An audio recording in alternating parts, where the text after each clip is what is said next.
G'day there guys, I heard you liked my dog Trousers. He's here to help us judge r/AmITheA. Now he wants you to like and subscribe and comment on the video for the YouTube algorithm.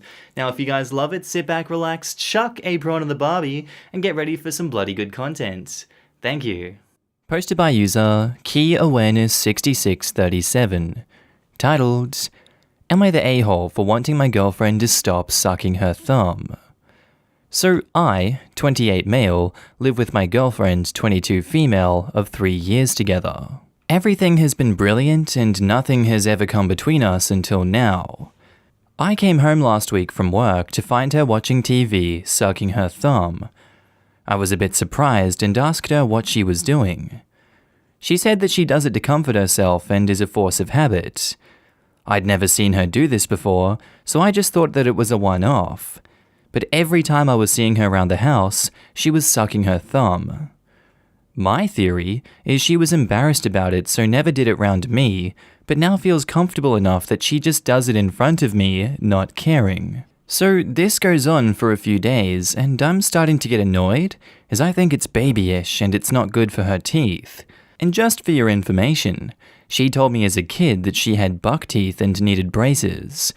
No prizes for guessing how that happened. So I tell her this, and then she gets really defensive, saying she came from an abusive home, which I knew, and it just comforts her. Hearing this, I drop it. That is until last night. We had sex and everything was great. We cuddled afterwards, and whilst cuddling, I see that she's sucking her thumb, which for some reason tips me over the edge, and I get out of bed complaining of her thumb sucking. I reiterate my argument from earlier, and she starts crying and shouting at me that if I love her, I would let her suck her thumb and that she can't help it. I had to finish the night on the sofa. I'm at a loss right now. Today she's giving me the cold shoulder, and I'm wondering whether I'm the asshole and at fault, especially with the abusive home thing. Now I feel guilty. I've tried speaking to her, saying I have her best interests at heart with the teeth thing, as I don't want her to have braces again. But she won't have any of it. So am I the asshole? So you understand that she comes from an abusive home, and that sucking her thumb comforts her, yet you still shouted at her and refused to sleep in the same bed as her until she kicked the habit. That's not a healthy way of discussing something that you believe may be bad for your partner. That's quite the opposite way you should approach coping mechanisms that people adopt. You're actively dismissing her feelings and reducing her to being babyish, which is not what's going on here. If anything, you're causing her to double down and do it more just to deal with the stress that you're inflicting on her. You've handled this poorly, and you are indeed the a-hole here. Now in the comments, God Rests in Reason says, so getting mad at her and puffing your chest isn't the right thing to do, and it's not going to solve anything. I get why you might feel uncomfortable by this, because it illustrates a developmental issue which, depending on how deep this goes, raises some ethical questions about your relationship. So don't think I don't understand where you're coming from. But you thinking you can solve this by beating your chest and arguing with her makes you the a-hole. She needs therapy, not a boyfriend to get all pouty and treat her like a child. You're the a-hole. And edit for the people with reading comprehension issues, I didn't say that she has the mental age of a child. Thumb sucking as an adult is factually a developmental issue. I didn't say it's harmful, I said I understand why someone would be uncomfortable with it and could be a warning sign for other issues. At me when I say he should break up with her immediately instead of making your own assumptions about what I'm saying without critically thinking. Webby Vanderquack says, you're the a-hole. Quote, I see that she's sucking her thumb, which for some reason tips me over the edge. You would better start asking yourself why it tipped you over the edge, because it's more disturbing than what she's doing, and quote, I don't want her to have braces again. Adults are not likely to require braces for thumb sucking. You're making excuses because the habit bothers you. It probably tipped him over the edge to see the full-grown adult he just had sex with and was still being intimate with, sucking her thumb like a child. It would instantly make me feel vaguely pedophilic to see that, especially after being intimate. Not saying it's right nor wrong, But I can see why he'd be uncomfortable with the woman he's with seemingly regress into childhood coping mechanisms, especially immediately post-sex. Also, you were 25 and she was 19 and freshly out of an abusive household when you two got together? That's a setup for a huge power imbalance, as well as regression into childlike coping mechanisms upon moving in together. This is definitely above Reddit's pay grade to unpack. You need to visit a couples counselor. And Purple Womat says, sucking your thumb reduces stress and anxiety. It's clearly something that she feels vulnerable about, but when she finally opened up to you enough to allow you to see that part of her, rather than returning her affection or worrying about why she's stressed, you lecture her about dental health and tell her that it's juvenile. And then while she's at her most intimate with you, cuddling after sex, you get out of bed and start lecturing her about it again. Your behavior was controlling, emotionally insensitive, and rather than helping her to break the habit, is most likely to make her go back to doing it in secret. You're the a-hole. And OP replies, putting it like this shows what a prick I am. Thanks for the reply. And CTU replies, the fact that she needed this additional comfort while cuddling after sex is very concerning. It brings to question what levels of abuse she suffered and through what developmental ages. Definitely suggest therapy and be supportive throughout if she consents to going. That being said, if she chooses not to, let her know that the option is always there, but do not push it just because the act makes you uncomfortable. That would be a reason to seek therapy independently because it is now your issue that is a concern. And OP replies, this is very helpful, thank you. I think I'll talk to her about therapy and do what you say. And our next post is by user AmITheA35689, titled, Am I the a-hole kicking my sister out after finding her in mine and my husband's bedroom? So, I, female 26, lost my husband in an accident 2 months ago. It wasn't his fault, he wasn't even driving. Oh god, I'm really sorry to hear. He was going with a friend to visit their sick friend, and the journey was hours long. My husband's friend was driving late at night, and it resulted in a horrific accident. My husband was in the hospital for a week, severely injured, and passed away on Friday morning. I was an utter mess. I was and still am devastated and cannot believe how fast days go by. My parents support me a lot. I was spending my days alone at my apartment. My parents told me they sent my sister, female 21, to stay with me and help around the apartment. I welcomed her and was glad she came. She'd occasionally invite her boyfriend to my apartment since she's there all the time. Her boyfriend started acting like it's their place by moving stuff and throwing stuff away. I talked to them about it. I also said I wouldn't let him stay the night anymore because I need some calm and quiet to be able to sleep. And he usually stays up till 5 a.m. making noise. My sister didn't argue. However, yesterday when I went to see a friend for a few hours, and when I got back, I didn't find my sister, thinking she went out. Suddenly, her boyfriend walks out of my bedroom, and I freaked out, asking why he was there. My sister showed up, asking why I got home so early. I loudly asked them why they were in mine and my husband's bedroom. Suddenly, my sister said they borrowed it for an hour to get some privacy, since I had a key and might have walked in and saw something. My apartment is a single-bedroom apartment. I was in shock. I checked the room, and the bed looked like someone used it. I completely lost my temper, yelling at her and her boyfriend. I kicked him out, and me and my sister started arguing. She called me irrational, acting out of grief, and taking my frustration out on her.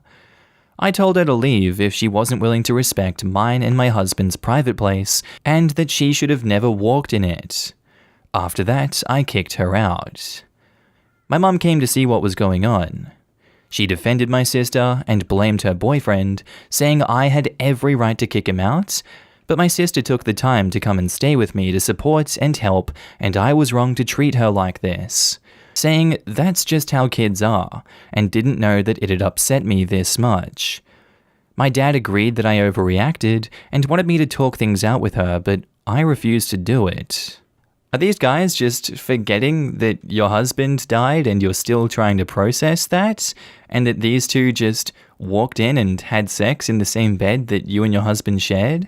Doesn't sound like she was being that supportive if she was, in support of having sex in the bed that you and your husband shared. And what the hell are your family thinking? They're just like, yeah, that's a totally cool and normal thing to do. We'd love it if our 21-year-old daughter got down and dirty in our bed. That's just a normal, cool family thing to do. And we encourage that. And how dare OP come and just destroy this sanctity of the private snoo-snoo in a family member's bed? Man, that's just how kids are. Didn't realize it would upset you that much. Dad reckons you overreacted, and now you have to go and talk things out with her because you've upset her so much. Like, her actions were fine. That's just a normal thing to do. What kind of backwards ass family have you got here?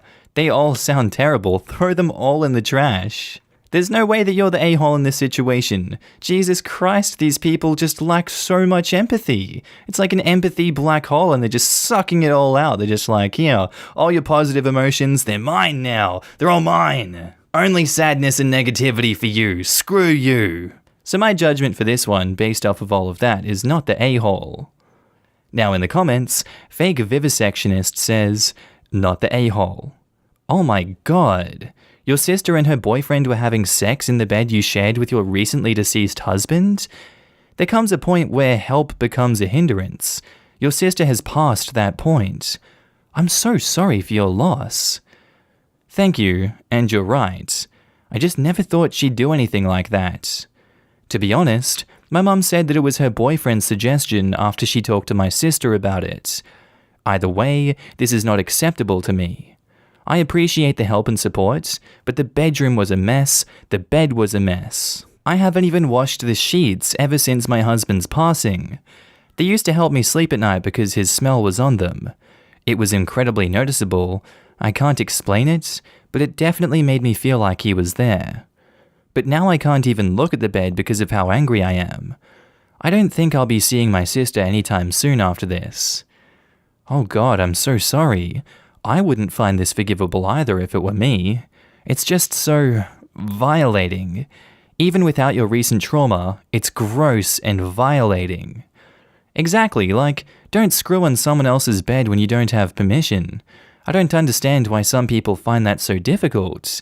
Even without the whole literally grieving a lost loved one factor, the sister would still be in the wrong here. Not the a-hole. Jesus, OP. I'm so sorry for your loss. Your sister has a complete and utter lack of sympathy and self-awareness, especially with a loss so recent. Being kind doesn't give you a free pass to be unkind. That's not how it works. That's how kids are. And no, they're not. And your sister is 21 years old, not a child. I wish you all the best and hope you have a support structure outside of your family. But even if she didn't have a recent loss, it's still not okay to just go have sex in someone's bed. Not the a-hole. Who cares about the sex? They're basically leeching off OP under the guise of help. Wouldn't be surprised if OP is cooking for them as well. Now add in the fact that they're moving and throwing out her stuff. What the F?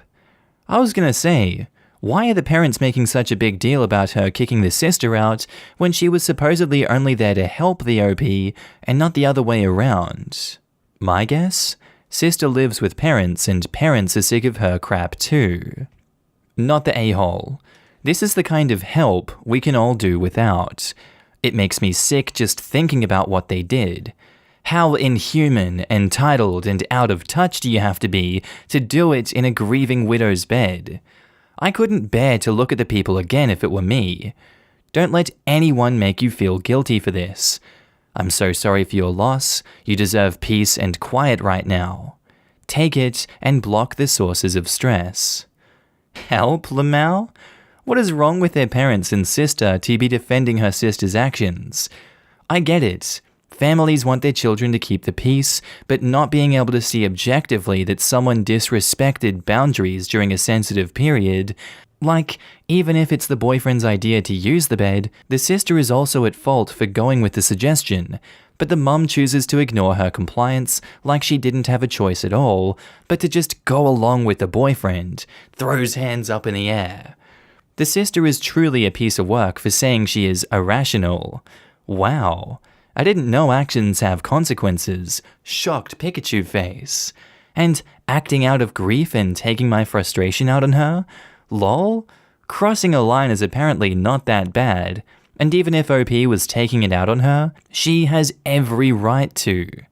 She shouldn't ask her sister how she would feel if her boyfriend passed away 2 months ago and OP decided to defile his belongings, because apparently she either lacks empathy or refuses to acknowledge she sucks ass.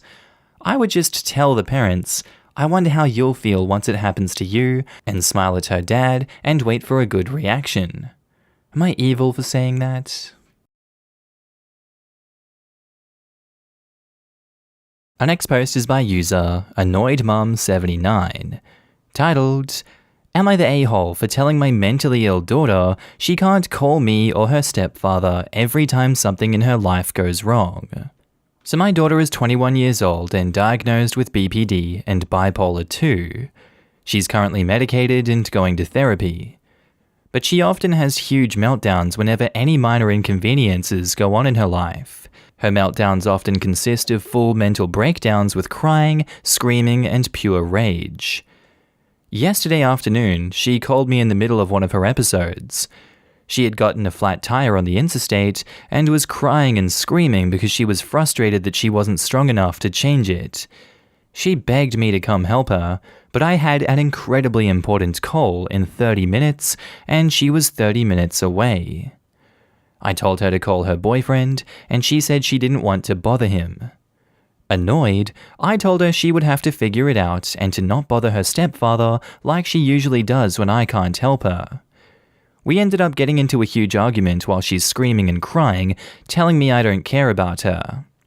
I just told her that she's too overly dependent on her stepfather and she needs to learn to handle her own issues for once in her life. She finally just hung up on me. 15 minutes later, my husband calls me and asks why I wouldn't go help our daughter. I tell him I'm busy. He then asks why I would tell her not to call him, and I said because she always stresses him out and she needs to be a grown-up and stop expecting us to fix everything. He proceeded to get very mad at me as well and told me I have no empathy for her sometimes. I just told him that if he wants to continue to enable her bad behavior, that's up to him. They are both now ignoring me. Am I the a-hole? OP has offered the following explanation for why they think they might be the a-hole.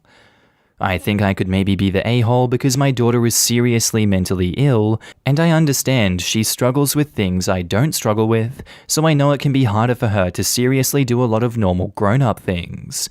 Maybe I should have more sympathy for her and be more willing to help her.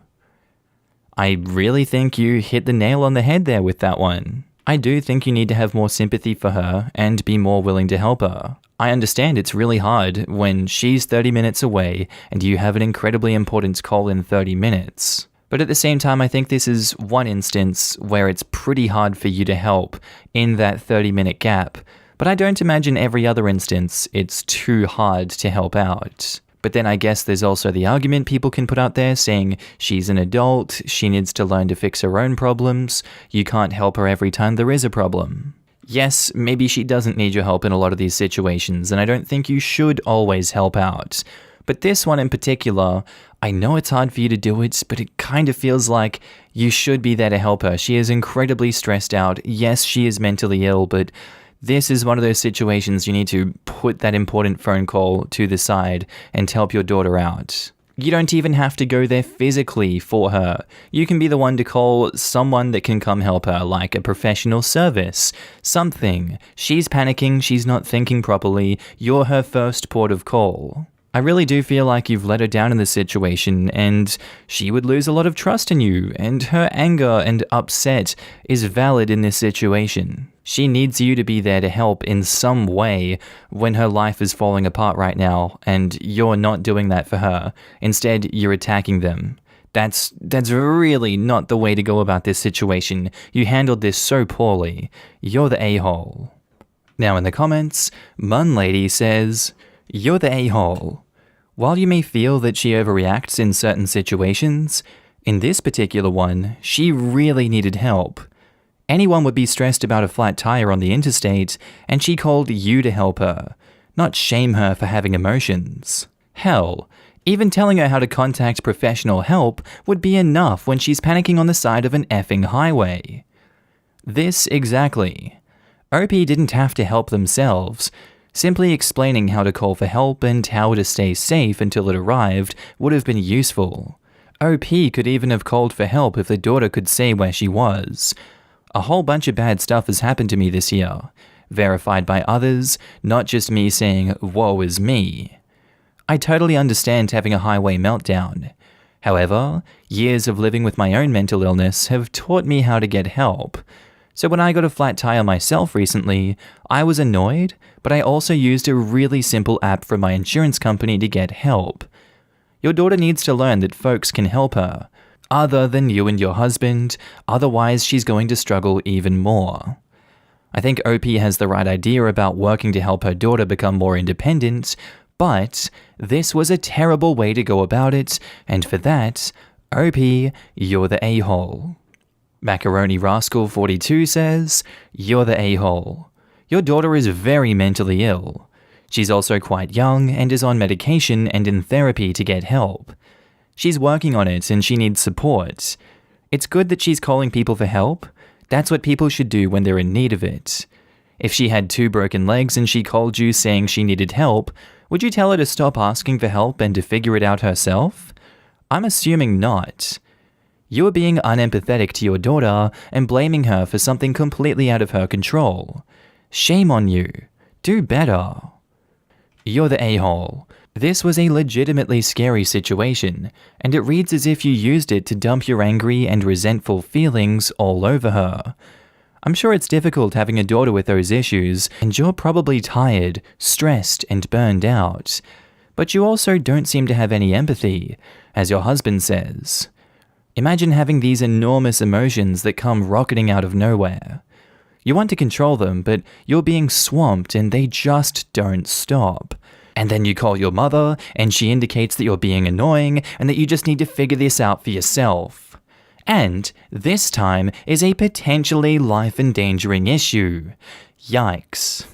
You should consider asking your daughter's therapist for a referral for someone who can help you work through your angry emotions and build a coping strategy. That is, if you do want your daughter in your life. As someone who is bipolar, I appreciate this comment a lot. You can't just turn off these outbursts like a light switch. It's overwhelming at normal times, so throw in a flat tire on the interstate, which can be scary for anyone. I can absolutely understand her reactions. It's sad that, as her mother, you couldn't feel any compassion towards her situation, and to top it off, you tried to get your husband to not help her with a flat tire on the side of the interstate. Yeah, you're the a-hole here.